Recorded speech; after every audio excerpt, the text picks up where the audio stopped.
गरीब आशिक एक अमर प्रेम कथा। बहुत समय पहले की बात है। तिलकपुर नाम के एक छोटे से गांव में एक बेहद अमीर व्यक्ति रहता था, जिसके पास दौलत की कोई कमी नहीं थी। ऐसा लगता था जैसे भगवान ने उसके आंगन में सोने की बारिश कर दी हो। लेकिन इस दौलत से भी ज्यादा कीमती उसके लिए उसकी बेटी सिया थी। उसकी खूबसूरती की गांव में मिटी जाती, गांव की सुंदरियां उसके आगे फीकी लगती थीं। इसी गांव में एक युवक भी रहता था जिसका नाम आर्यन था, लेकिन लोग उसे गरीब आशिक कहकर पुकारते थे। किस्मत ने उसके हिस्से में गरीबी लिख दी थी और वह उसी हाल में जीता रहा।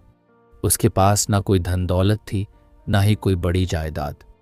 अगर कुछ था तो बस एक सच्चा दिल और गीत गाने की बेजोड़ कला। वह शादियों, उत्सवों और अमीरों के जश्न में अपने मधुर स्वरों से लोगों का दिल बहलाता था। ऐसे ही एक विवाह समारोह में आर्यन ने पहली बार सिया को देखा था। उसकी खूबसूरती ने आर्यन के दिल पर गहरी छाप छोड़ दी। दोनों की नजरें मिली और धीरे धीरे वे एक दूसरे को चाहने लगे। लेकिन सिया गरीब आशिक के लिए सिर्फ एक सपना थी, जिसे हकीकत बनाना नामुमकिन था। एक दिन आर्यन उदासी में डूबा बैठा था। तभी सिया उससे मिलने आई। उसने चिंता से पूछा, तुम इतने उदास क्यों हो? आर्यन ने गहरी सांस ली और बोला, मैं तुमसे बेइंतहा प्यार करता हूं, लेकिन यह भी जानता हूं कि मैं तुम्हें कभी हासिल नहीं कर सकता। सिया मुस्कुराई और बोली, तुम हिम्मत क्यों हारते हो? मेरे पिता बहुत दयालु हैं। वे खुद हमारी शादी का खर्च उठाएंगे और हमें इतनी दौलत देंगे कि हमारी जिंदगी आराम से गुजर सके। आर्यन ने हल्की हंसी के साथ कहा, तुम सही कहती हो। तुम्हारे पिता मेरी शादी का पूरा खर्च उठाएंगे। लेकिन क्या तुमने सोचा है, अगर आगे चलकर तुम्हारे मन में यह अहंकार आ गया कि मेरे पास जो भी है वह सब तुम्हारी बदौलत है? मैं नहीं चाहता कि यह एहसास मेरी मोहब्बत को छोटा कर दे। इसलिए मैंने एक फैसला किया है। मैं 7 साल तक मेहनत करूंगा, अपने दम पर दौलत कमाऊंगा और फिर तुम्हारे पास लौटूंगा। अगर मैं ना लौटा तो तुम मेरी उम्मीद छोड़ देना। सिया की आंखों में नमी थी, लेकिन उसने वादा किया कि वह तय समय तक उसका इंतजार करेगी।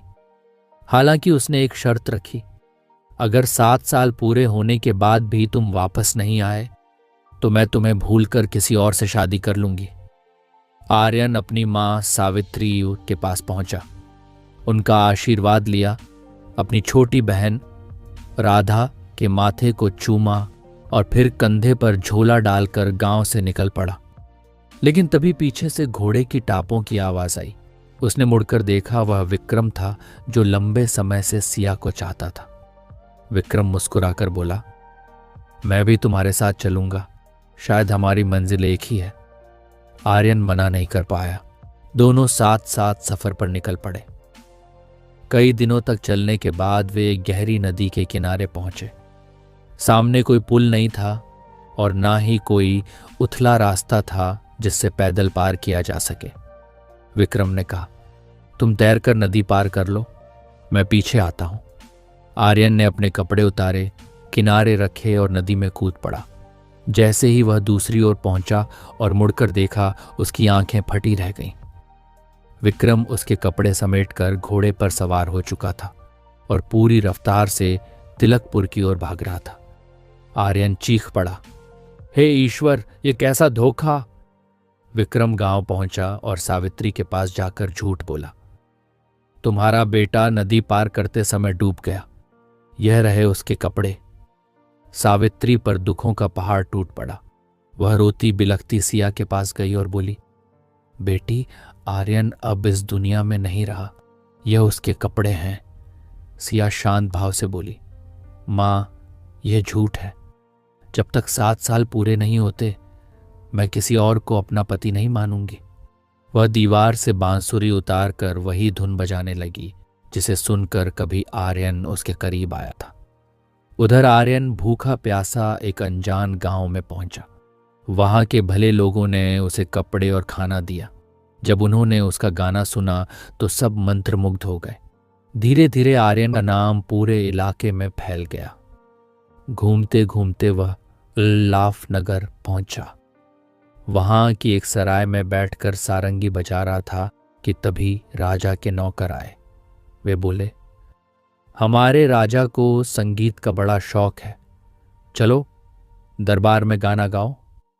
आर्यन ने कहा, मैं आजाद आदमी हूं, किसी राजा का गुलाम नहीं।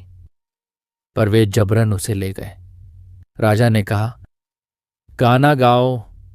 आर्यन ने सारंगी छेड़ी और गाना शुरू किया। गीतों में सिया की मोहब्बत झलक रही थी। राजा मंत्रमुग्ध हो गया। राजा ने उसे अपने दरबार में रख लिया। सोने चांदी की वर्षा होने लगी। अब आर्यन अमीर हो गया था, लेकिन वक्त बीतने के साथ वह सिया से किया वादा भूलने लगा। 7वें साल का आखिरी महीना आ चुका था।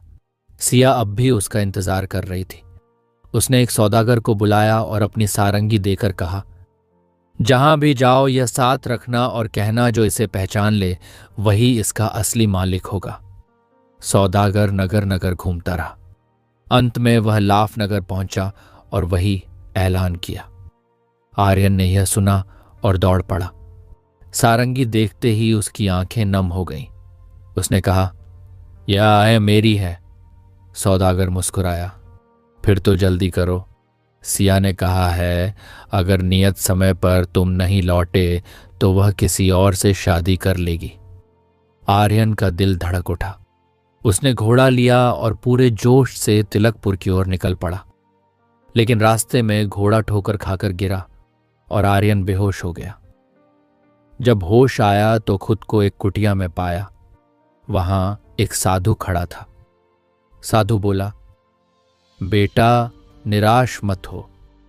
यह मेरा सिद्ध किया हुआ सफेद घोड़ा है जो 7 दिनों में तिलकपुर पहुंचा देगा। साथ ही यह चमत्कारी मिट्टी लो, इससे किसी अंधे की आंखों में रोशनी लौट आती है। आर्यन ने आशीर्वाद लिया और घोड़े पर सवार होकर निकल पड़ा। 7वें दिन आधी रात को वह तिलकपुर पहुंच गया। गांव में ढोल नगाड़े बज रहे थे। सिया की शादी विक्रम से होने वाली थी। आर्यन घर पहुंचा और दरवाजे पर दस्तक दी। मां, दरवाजा खोलो, मैं भूखा प्यासा हूं। अंदर से आवाज आई, राहगीरों के लिए अमीरों के घर खुले हैं। मैं अंधी हूं, कुछ नहीं देख सकती। आर्यन का दिल टूट गया। उसने फिर कहा, मां, मैं तुम्हारा बेटा हूं। राधा ने दरवाजा खोला पर पहचान ना सकी। दीवार पर पुरानी सारंगी टंगी थी। आर्यन ने पूछा, मां, वह क्या है? सावित्री बोली, वह मेरे बेटे की सारंगी है जो 7 साल पहले मर गया। राधा ने सारंगी उतारी और दी। आर्यन ने उसे छुआ तो उसकी आंखों से आंसू झर पड़े। उसने गाना शुरू किया, वही धुन जो सिया के दिल में बसी थी। सावित्री कांपती आवाज में बोली, तेरा नाम क्या है बेटा? तेरी आवाज मेरे आर्यन जैसी है। आर्यन ने कहा, मां, बस इतना दो कि यह सारंगी मुझे कुछ देर के लिए दे दो।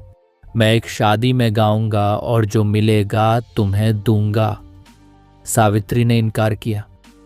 आर्यन ने सोने के सिक्के रखे और कहा, अब यह मेरी जिम्मेदारी है। वह सारंगी लेकर शादी के घर पहुंचा, वही घर जहां सिया की शादी हो रही थी। विक्रम हंसते हुए बोला, गाओ, अगर गीत अच्छा लगा तो इनाम मिलेगा। आर्यन ने गाना शुरू किया। लाफनगर में मिश्री मदिरा का जाम लगाया, 3 ही दिनों में उड़कर यहां आया। विक्रम का भाई चिल्लाया, झूठ है, लाफनगर से कोई 3 दिन में नहीं आ सकता। सिया पर्दे के पीछे थी। उसकी आंखों में चमक आई। वह बोली, ये वही आवाज है, मेरा आर्यन। वह भागी और आर्यन से आ लिपटी। सब स्तब्ध रह गए। विक्रम के भाई ने खंजर उठाया पर विक्रम ने रोका। विक्रम बोला, जो मेरे भाग्य में था वही मिला। सिया और आर्यन एक दूसरे के लिए बने हैं।